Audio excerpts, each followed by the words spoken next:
Hey, we're back with Grand Tactician's Civil War Union campaign, and we're in the midst of kind of a two-phase operation. At the end of the last episode, I saved and exited the game, and I've just logged it back on, and with that save and starting it back up, getting the announcement again of the result of that last battle. Disaster at Culpeper, this time correctly reflecting that it's the army of the Shenandoah, which has been pushed back.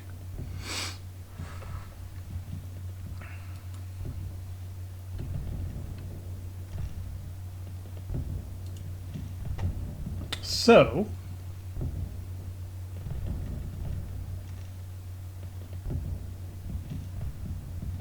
Union Army's unstoppable. I don't know if I've gotten a newspaper article like that before. I mean, it's pushed our national morale pretty much all the way to 99, which might be max. I don't know if it goes to 100 or not. Maybe that's what caused that newspaper article. But this was kind of only half the problem.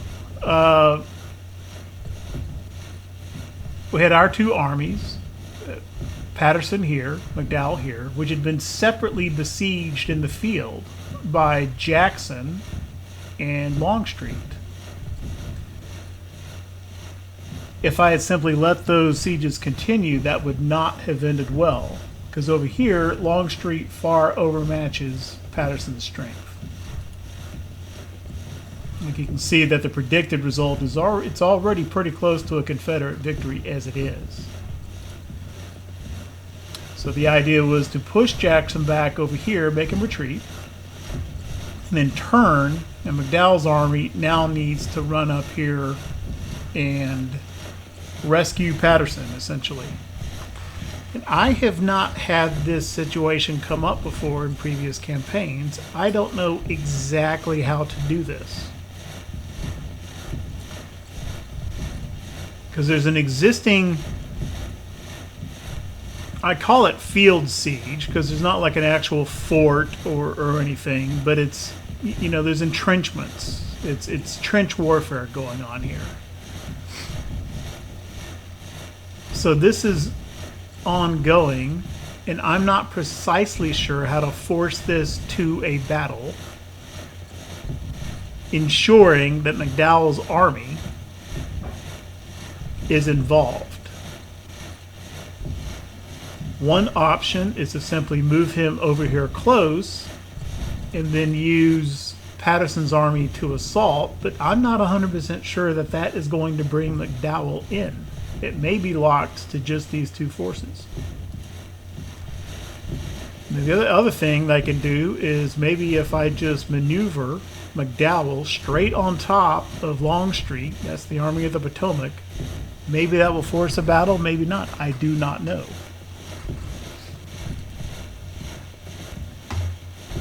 Right now, I think I may have to wait a little bit while the Army of the Shenandoah disengages and the rearguard action is complete.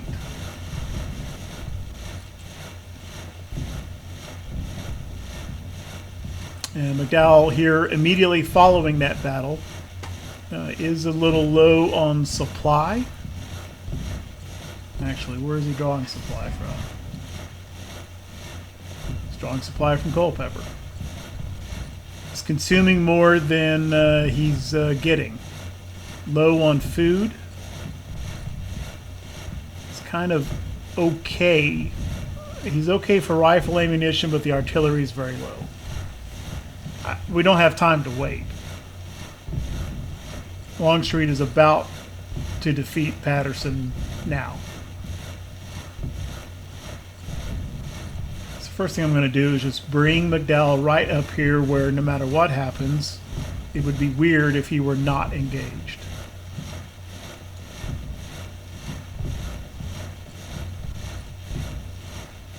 I think he's close enough where I don't need to force march him. Go.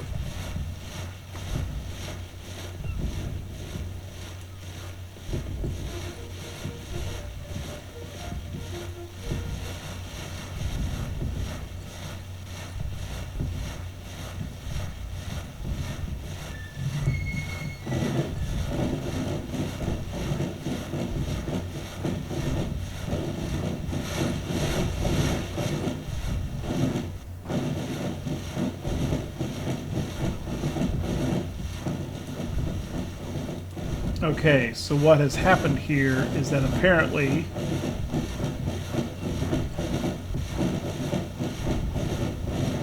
yeah, McDowell is now involved in the siege combat as well. Ooh.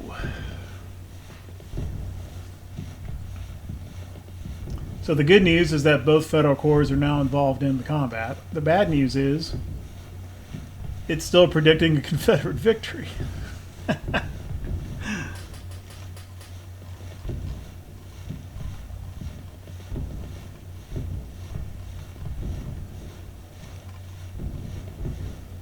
I'm not sure it's fully reflecting the full strength, though. It's still only reading 10,000 infantry.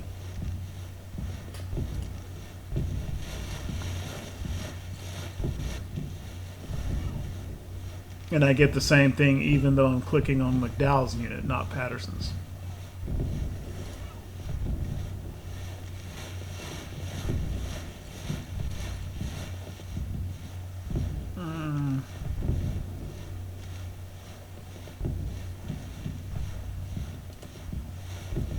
Just let that percolate for a little bit.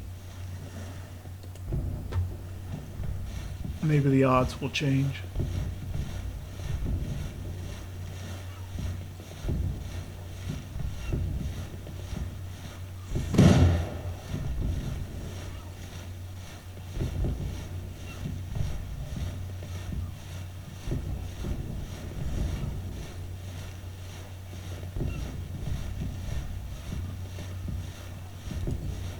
Fast forward through the night to about 6 o'clock or so.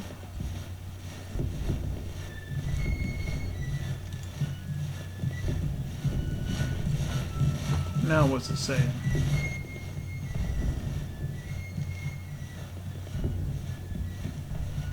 Still not reflecting McDowell's forces.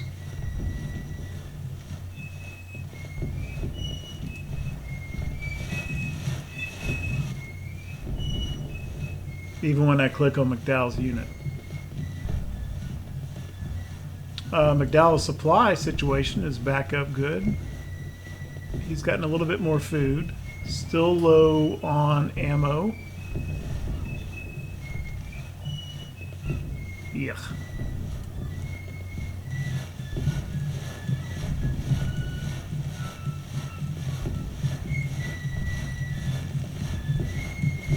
Patterson's supply situation. He's okay.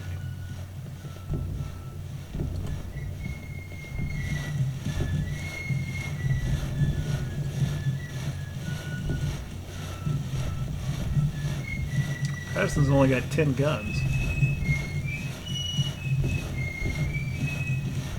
That's right. His army's only got the one battery, I think.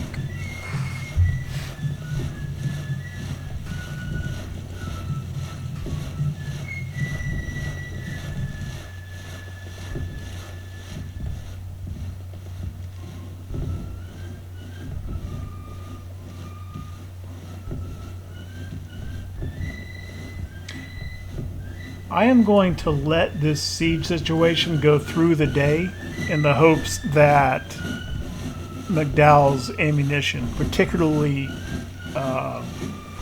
artillery ammunition, improves.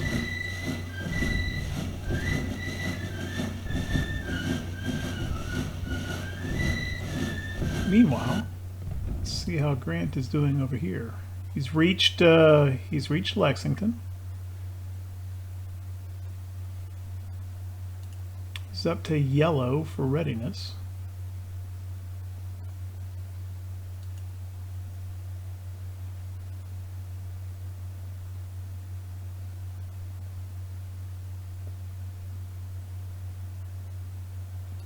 Gonna have him continue up toward Polk. Aggressive stance. Let's go ahead and get the scout thing going. I like for my armies to use the scout stance. Visibility.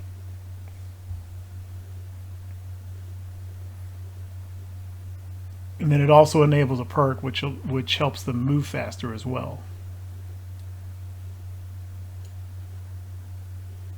That ought That ought to just scare Polk out of there. I don't think there's going to be a battle. St. Louis, almost half done with our forts here. That's a good thing.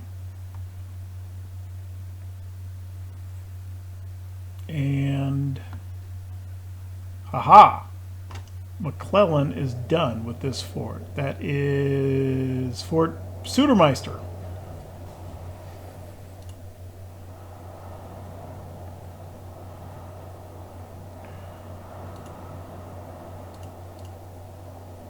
I think Fort Sudermeister needs a commander.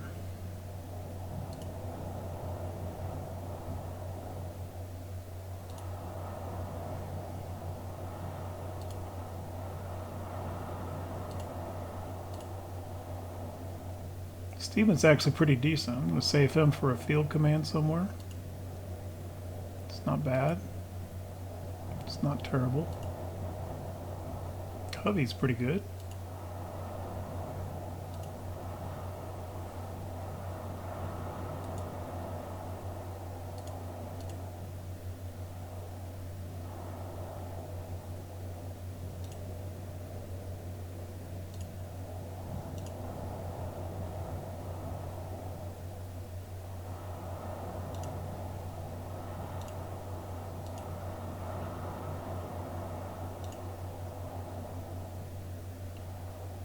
Okay, this is pretty good. So he's not very high in stats, wouldn't be great in the field, but he's from Indiana, which is a fairly populous state. I think putting him in command somewhere would help us out with support in Indiana. Whereas some of these other guys, like Massachusetts, A, not all that terribly big, B, already one of the highest support states anyway.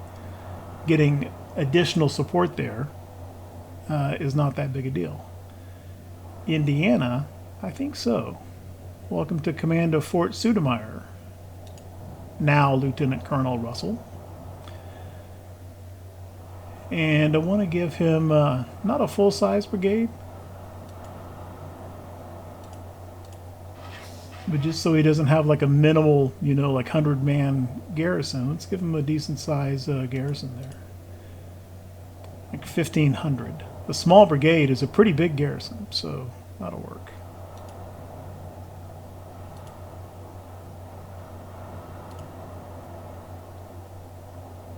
And I think that's a fine place for MacArthur. All right, that works. Now,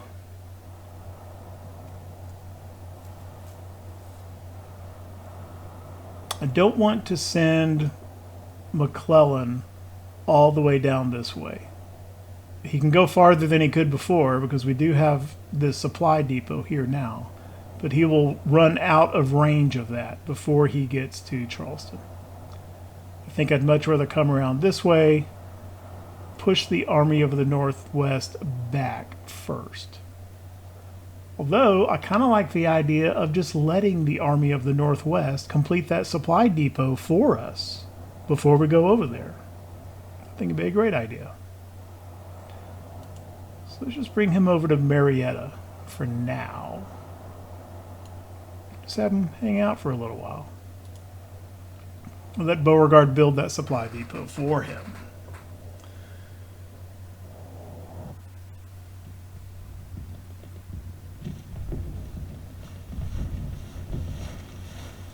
Situation turning, yes, this is now turning in our favor, and that's probably because McDowell's supplies and ammunition are increasing,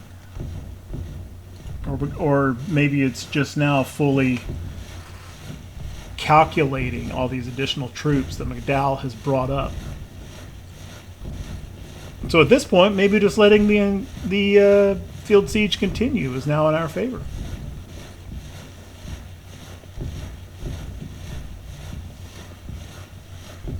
At least through tomorrow morning.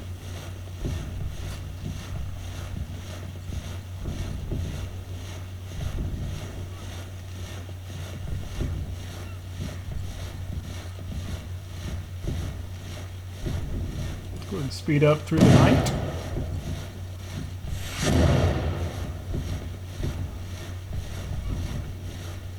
Oh, somebody just got... Who's this? Oh, Blinker is recovered. Yeah, I didn't know he was... I guess I didn't know that guy was wounded. Okay, welcome back, Blinker.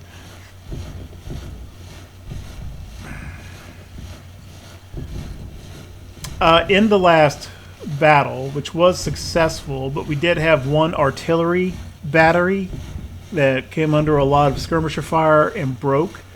The commander of that battery, Captain Tidball, was kind of defamed as a result. Tidball's got pretty good stats. So I decided there is a morale debuff because he's been defamed and his men aren't happy with it. But over time, that will go away. We've seen it happen in this campaign already. I went ahead and just left Tidball in command.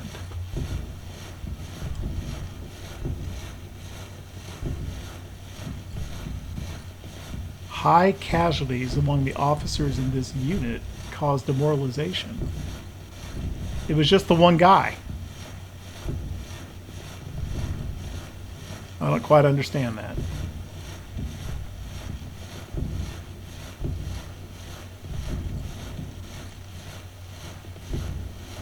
And I can't really look at the army organization while they're in this siege status. I don't think. Maybe I can do it from this page.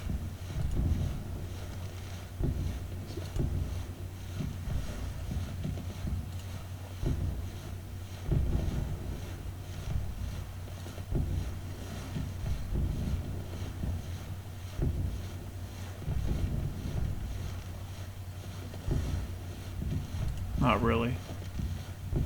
This is that defamed debuff. But he's got 2 stars in initiative and admin, 3 stars in leadership. I'm going to write it out with this guy. Other than that, I don't really remember anything. I don't remember any officers getting wounded or killed in the last battle. So I don't really know where that debuff is coming from. Unless it's being triggered by Tidball. Just from this defamed. I don't know.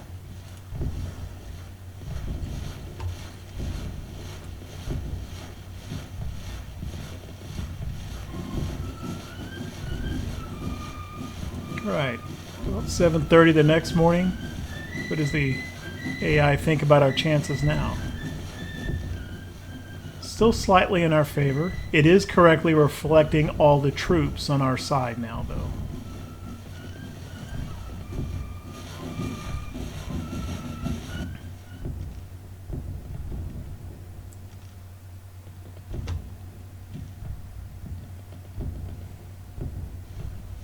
I could assault now and drive Longstreet back, or I can just continue to let this siege run its course, which appears to be trending for us.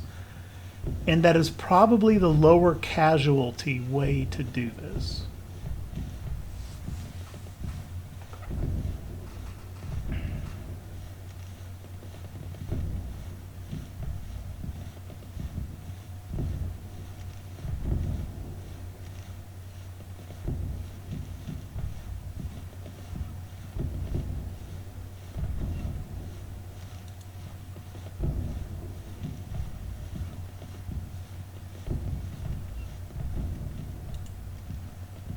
See how Grant's doing.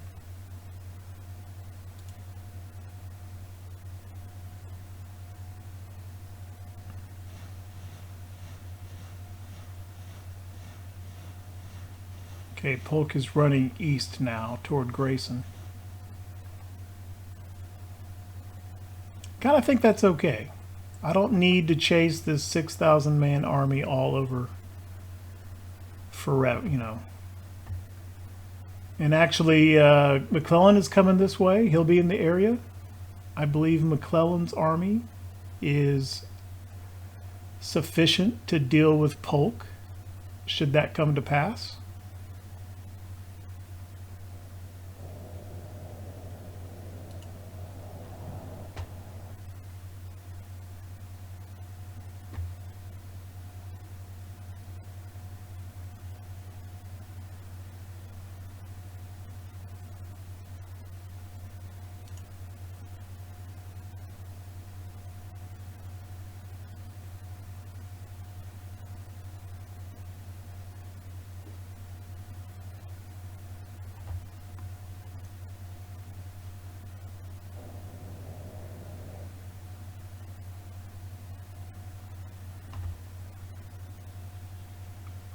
Oh, he's going on the river. Maybe my gunboats can catch him.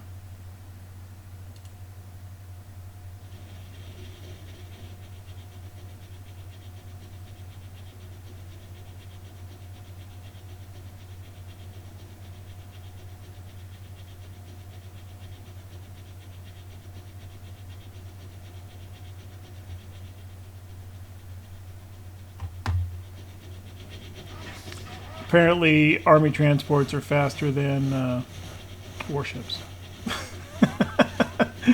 I guess.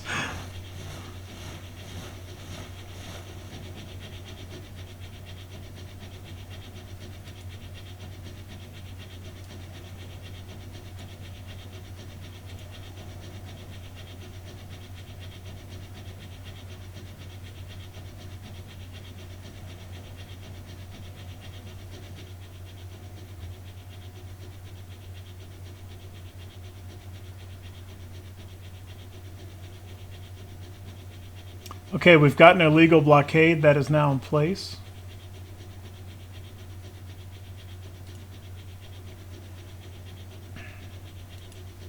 So if I'm not mistaken, it may take a second to register. Our trade war subsidies should increase. And now that that is complete,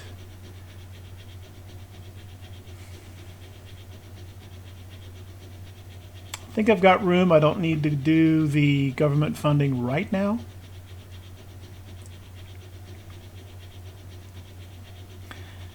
As the armies grow in size, what tends to be the item that remains in shortest supply all the way through is provisions.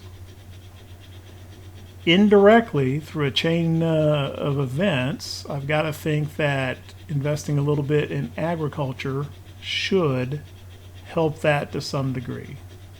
I'm going to go ahead and do breadbasket.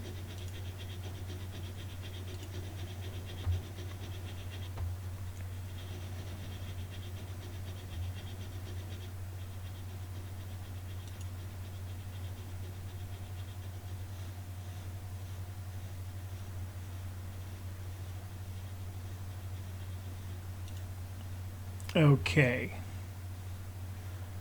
Well, small or not, I've now got a Confederate army on the north side of the Ohio in Ohio. And even though it's not very big, and Beauregard is not very big, he's at 1,200, but he's got 1,800 more coming. I don't really want these armies to combine. I think McClellan may have to do some fighting here.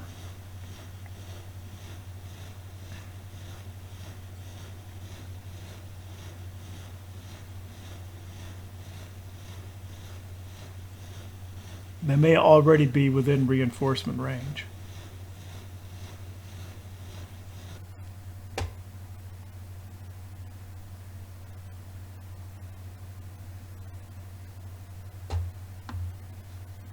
As far as I know, there is no other mobile Confederate field army anywhere in this area. I think Grant needs to come up and deal with this irritant first.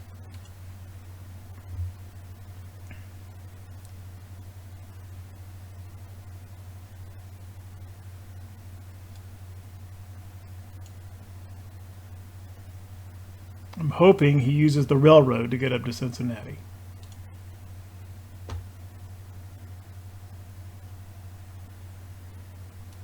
And I'm hoping McClellan uses the railroad to get to,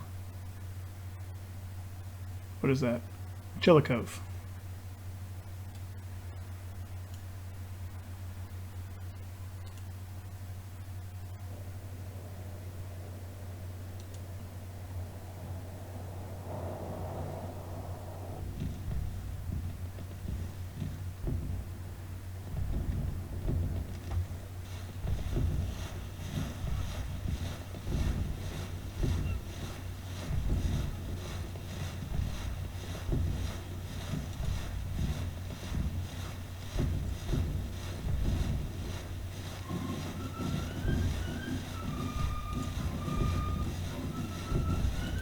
All right. Further in our favor, and artillery ammo is almost back up to 50%, almost 90% rifle ammunition in McDowell's army.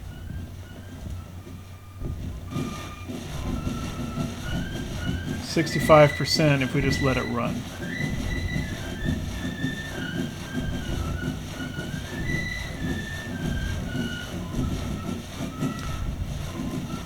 I'm just going to let it run.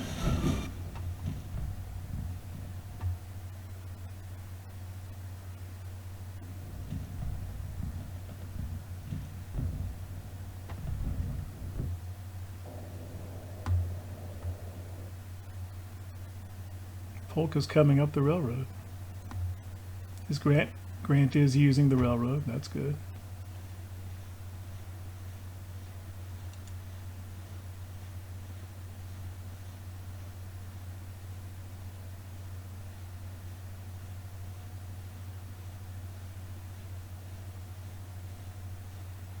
They are going to join.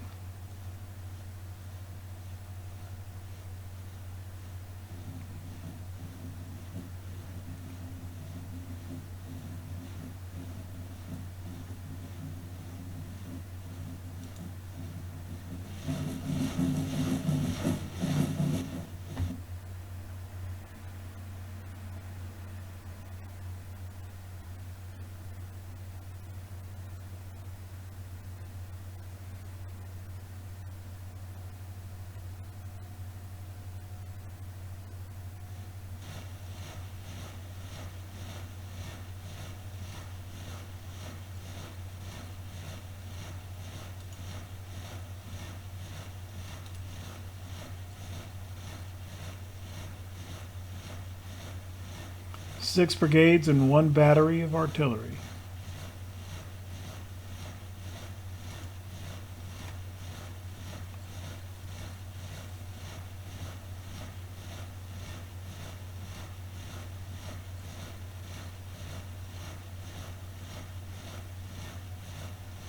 These Confederate forces have more artillery.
Pretty clearly in our favor now.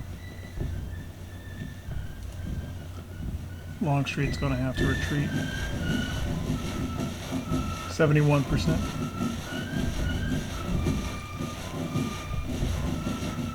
However, the engagement will take many months, it says. Well, that could let Jackson back into the fight.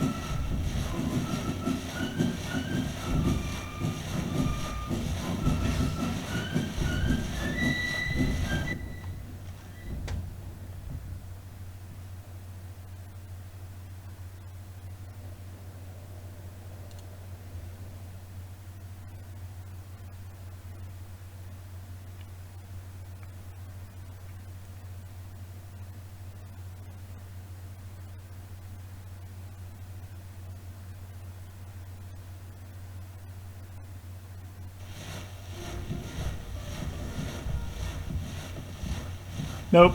Longstreet withdrew. Good order.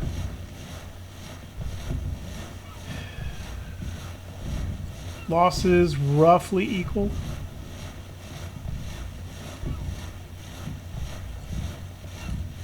Okay. He's headed back toward Winchester.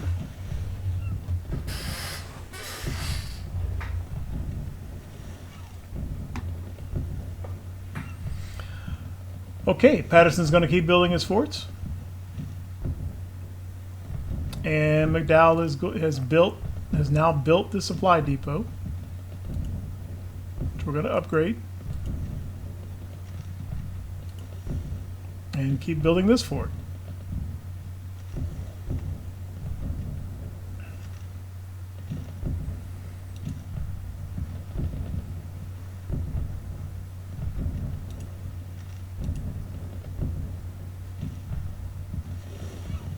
I think he may need to move a little bit closer for that fort to be in his radius.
How's Hooker doing with his recruitment?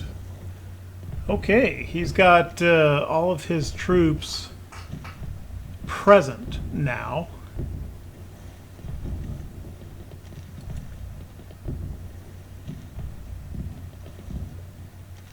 Just let him come up in readiness a little bit.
So that's irritating. Polk is up here somewhere.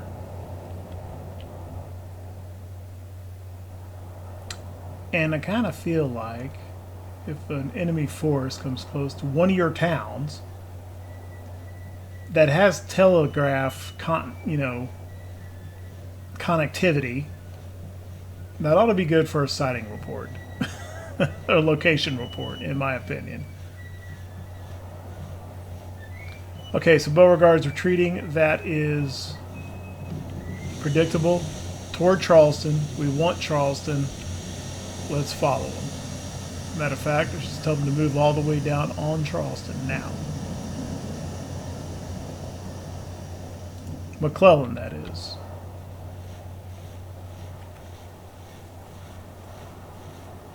And sure enough, Beauregard built a supply depot for us. That's a good thing.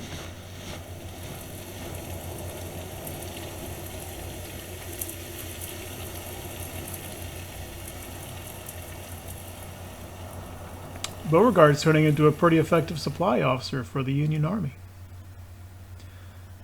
I wonder how far upriver this river squadron can go. Can they go here? You can.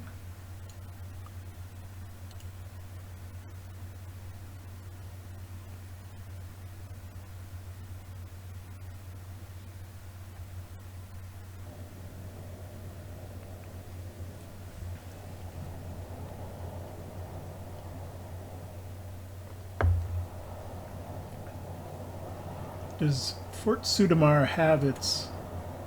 Yeah, that doesn't show. Yeah, 1,500 men. Current strength. That should be good enough in a fort. Polk shouldn't be able to take that. I hope.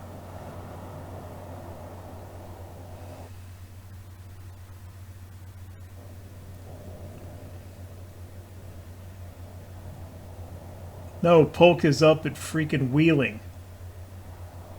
Are you kidding me? Ugh. Okay.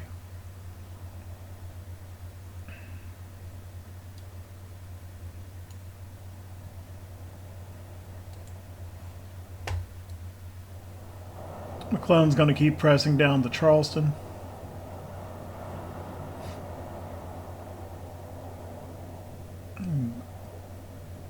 And Grant's going to push up here to Wheeling and chase Polk away from there. Man, I might wind up having to chase them all over Pennsylvania and Ohio.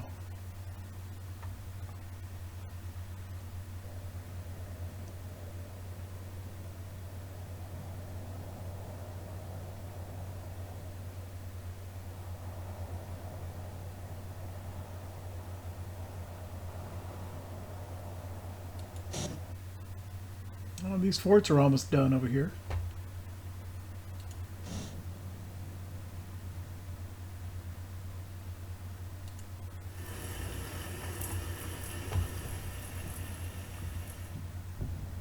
These forts are coming along.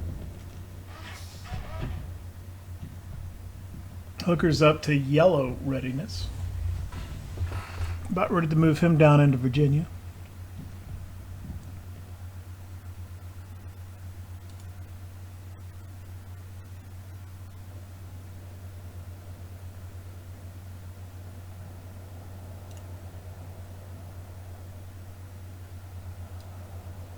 And the river squadron can go up that far.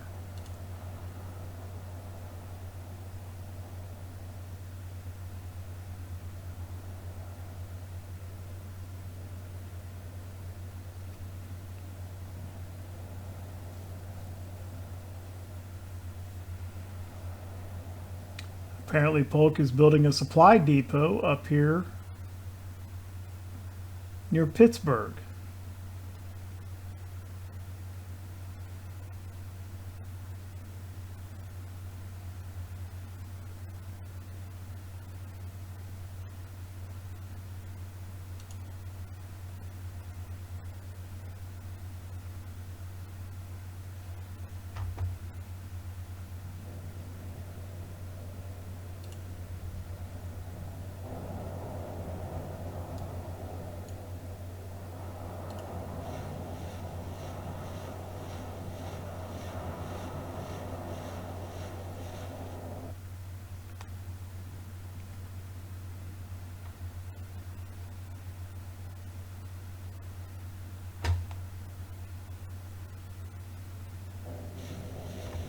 And for some reason that supply depot burned down. I do not know why. I didn't do it.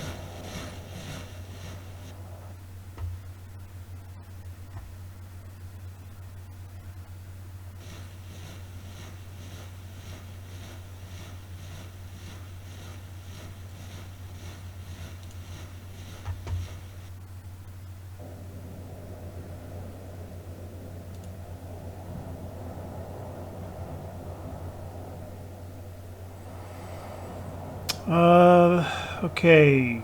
McClellan's running into supply issues. This town is not sufficient to support him.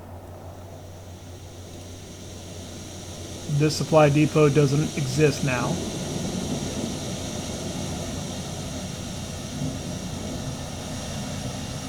Let's get him building a supply depot here.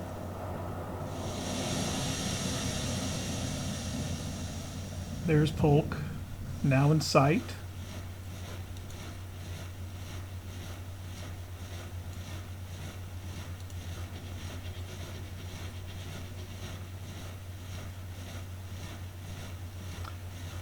Grant's got to keep him on the run. Can't let him, you know, capture Pittsburgh or someplace like that.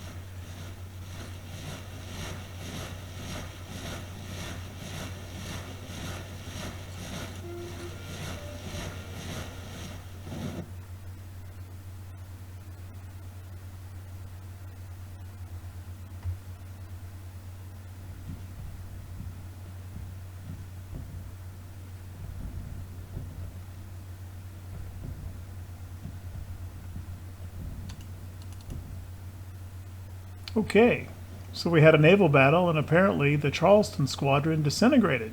That's good news. 3 ships captured.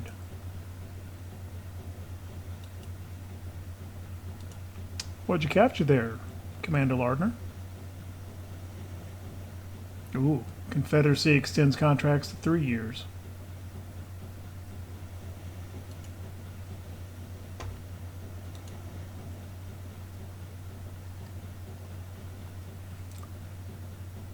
Okay, captured a motor schooner.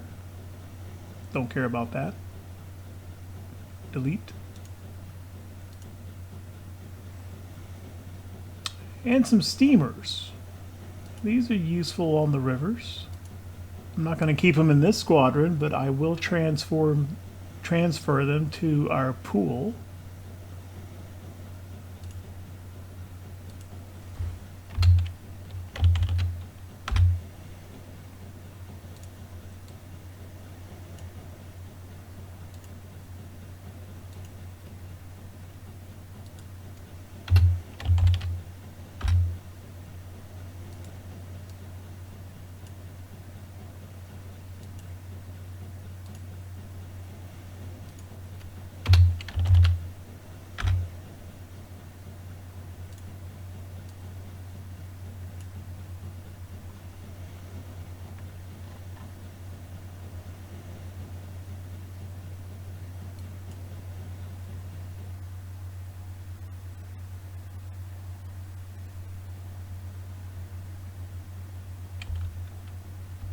Trying to see what the current effectiveness of the blockade is. Down to 20%.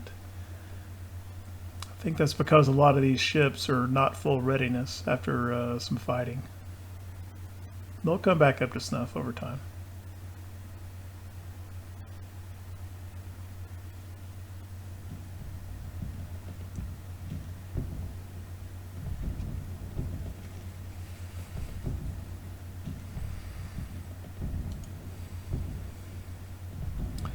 Okay, Hooker is in green readiness. I'm going to bring him down. Basically, his army is going operational. And I'm going to come bring him down in between Patterson and Dow. You can use the railroad.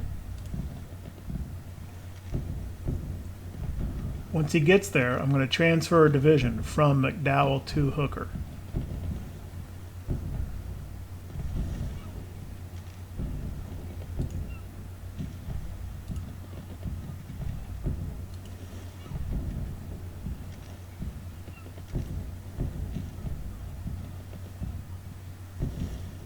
or am I?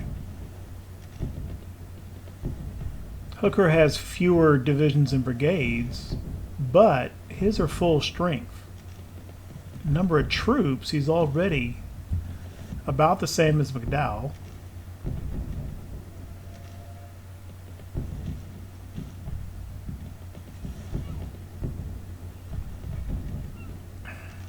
And is bigger than Patterson.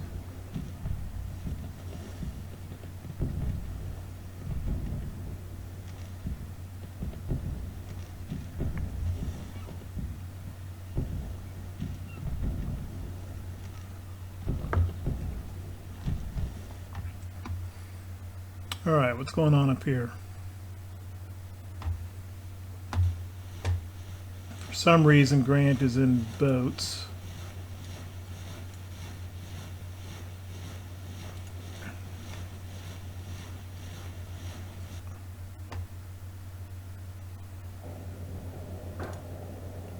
McClellan is in bad shape supply-wise.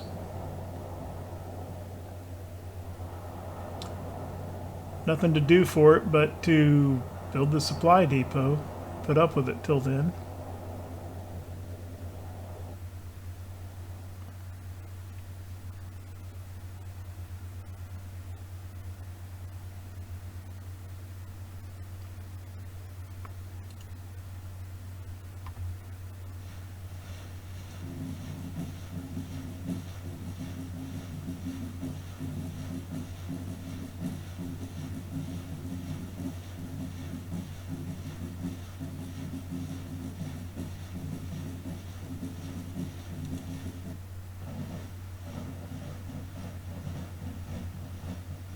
And for some reason, Wheeling is not getting recaptured despite Grant's presence.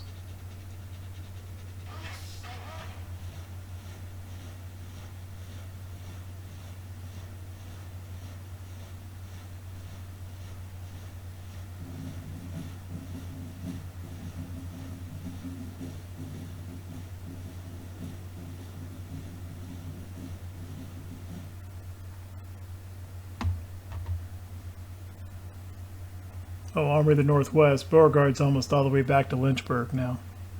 Is at Lynchburg. Okay.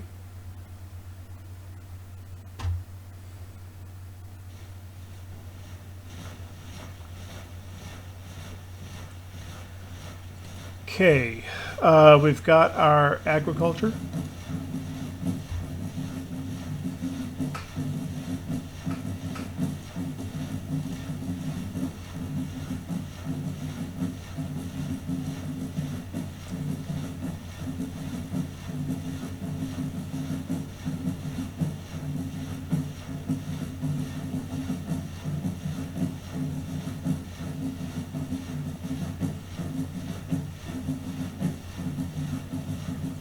Going ahead. Yeah. I'm going to go ahead and do military 2 now. And then I'll probably follow up with Militia Act 4.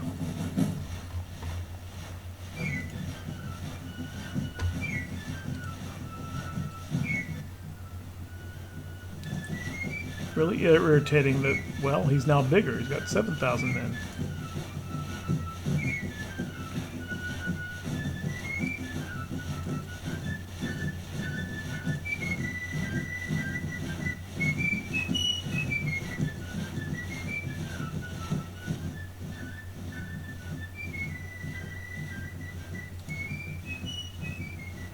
I feel like I should be able to move this squadron up here and prevent Polk from crossing the river. I don't think it works that way, though.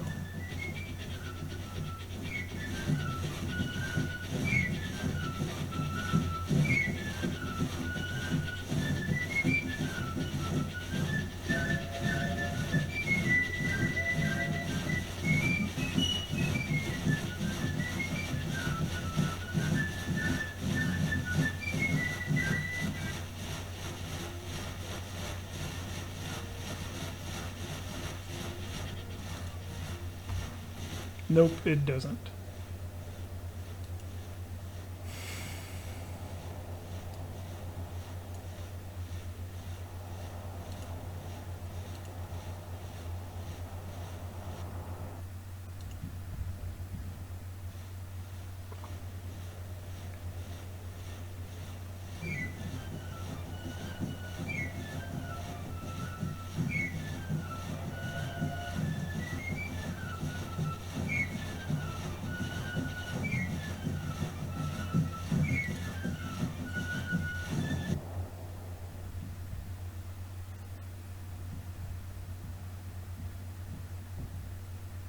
See, preventing stuff like that is kind of why there's a big reason why I'm kind of sprinkling forts all over the place.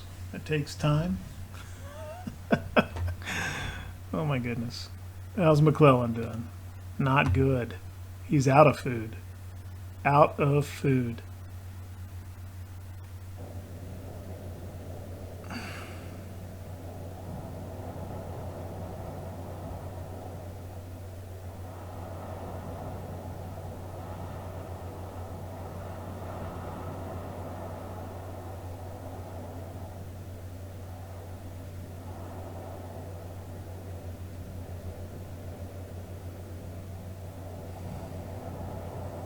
Charleston is now not, it's fully captured. It's a Union city now. I'm going to pull him back to where I think he should be within supply range. Except there's no depot there. Crap.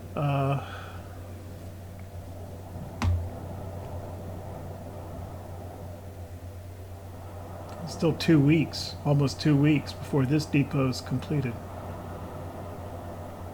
It's kind of what I talked about in an earlier episode. Logistically, West Virginia is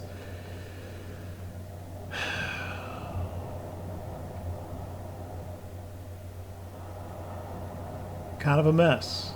And McClellan's force is not very big. It's not like a 40,000 soldier army here. In any case, this episode's been running for a while. And I think I will put a break here. And we'll chase Polk around Pennsylvania some more in the next episode. Thanks for watching.